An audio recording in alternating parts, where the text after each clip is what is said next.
It was supposed to be just another ordinary flight from Dallas to New York. The kind passengers had taken countless times without thinking twice. The hum of the engines blended with the low murmur of families chatting, children pressing their faces against the windows, and business travelers typing away on laptops, preparing presentations or answering endless emails. Flight attendants moved gracefully down the aisle, handing out sodas, coffee, and tiny bags of pretzels while assuring everyone was comfortable.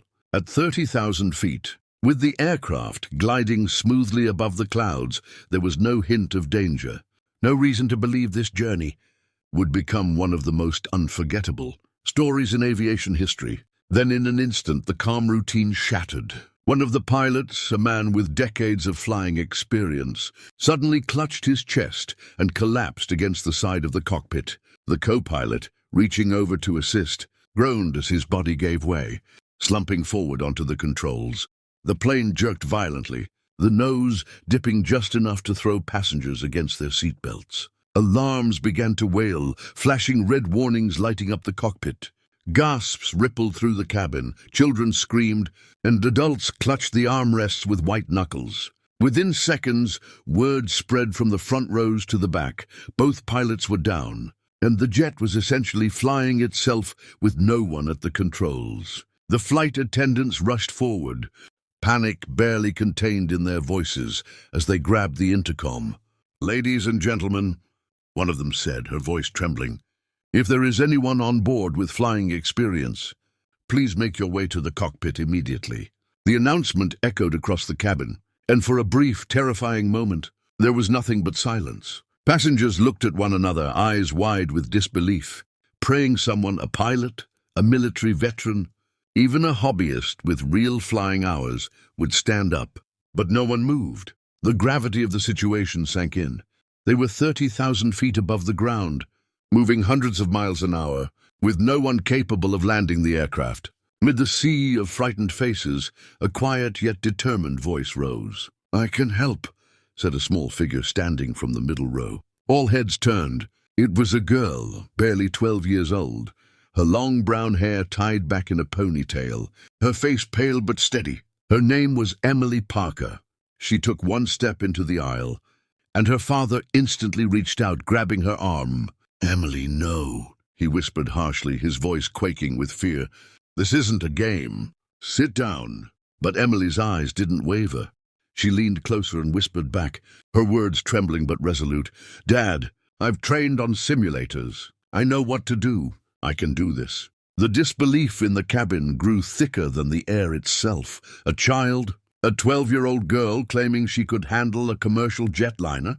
Whispers ran through the passengers, some shaking their heads, others staring with wide, desperate eyes that begged for any shred of hope. Emily's father looked torn between protecting his daughter and acknowledging the truth. There was no one else standing up, no one else willing to try.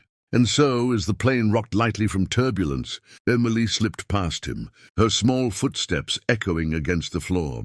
As she walked down the aisle toward the cockpit, every gaze followed her, some filled with doubt, others with silent prayers. In that moment, the fate of 150 lives rested on the slim shoulders of a 12-year-old girl determined to save them. Emily slid into the pilot's seat, the leather far too big for her small frame, but she sat tall, trying to push down the fear threatening to overwhelm her. Her hands trembled as they reached for the yoke, the same kind she had practiced on in her simulator games at home. Though this was no game now, this was life or death. She forced her breathing to slow, recalling everything she had ever learned. From watching videos and practicing maneuvers, picking up the radio, her voice cracked, but carried enough strength to say, "This is Flight 228. Both pilots are down. I'm just 12 years old. Please help me." For a moment, silence filled her ears, and she feared no one had heard. Then through the static, a calm male voice answered, "Emily, this is air traffic control. We hear you loud and clear. Stay calm. We're going to guide you through this. You're not alone." The steadiness in his tone wrapped around her like a blanket, grounding her as she tightened her grip on the controls. The passengers behind her were holding their breath, every single life in her hands. The flight attendants crouched near the cockpit door, whispering prayers, their eyes darting between Emily and the endless blue sky ahead. Emily swallowed hard, whispering to herself, "I can do this," as if repeating the words could make them true. The controller's voice continued, giving her simple step-by-step instructions. "Okay, Emily, look at your instruments. Keep the nose level with the horizon. You're flying steady. Good job. Now listen carefully. We're going to start preparing for descent." Her eyes darted across the glowing panels, scanning numbers she barely understood but now had to trust. Her small hands moved nervously across switches, following each instruction with careful precision. The plane shifted slightly, and passengers gasped, but Emily held firm, regaining balance with surprising composure.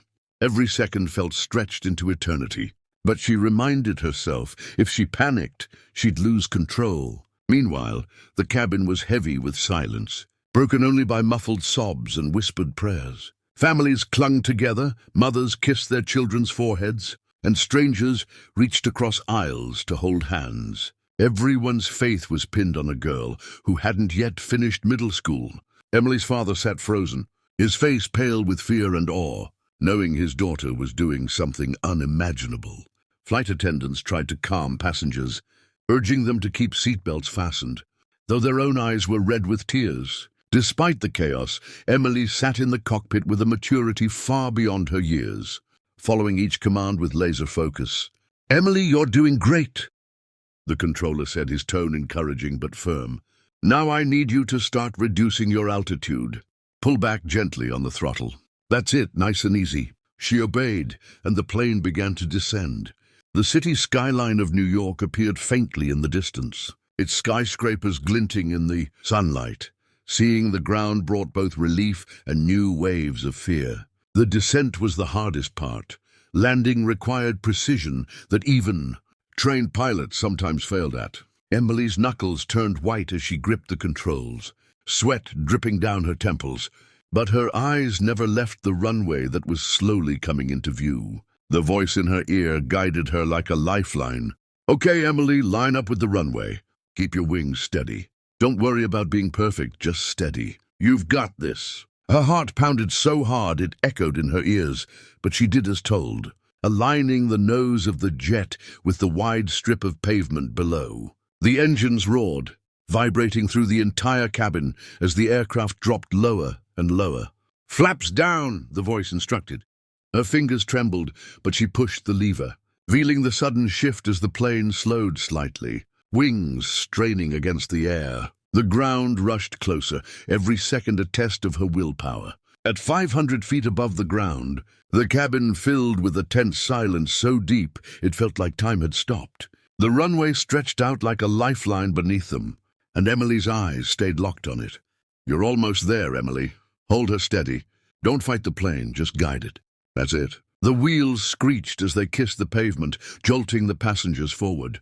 The jet bounced once, and Emily's stomach lurched, but she steadied it with both hands, pressing the brakes as instructed. The roar of deceleration filled the air as the massive aircraft slowed to a crawl, finally rolling to a stop on the runway. For a moment there was silence, then an eruption of applause, tears, and shouts of joy from the passengers. Emily leaned back in the seat, gasping as the reality of what she had done sank in. She had just landed a passenger jet with 150 people on board. When the doors opened, paramedics rushed in to care for the pilots while the passengers clapped, cheered, and cried. Strangers hugged one another.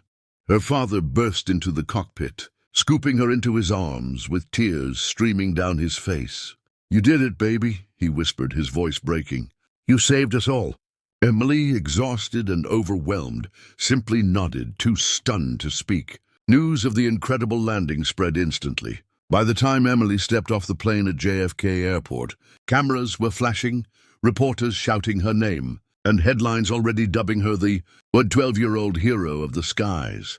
But amid all the noise, she stayed humble, clutching her father's hand. To her, she hadn't been chasing glory. She had just done what needed to be done. That night, across America, her story aired on every major network, inspiring millions. Emily Parker had proven that courage knows no age, and that even in the most impossible circumstances, bravery and determination can change fate for everyone.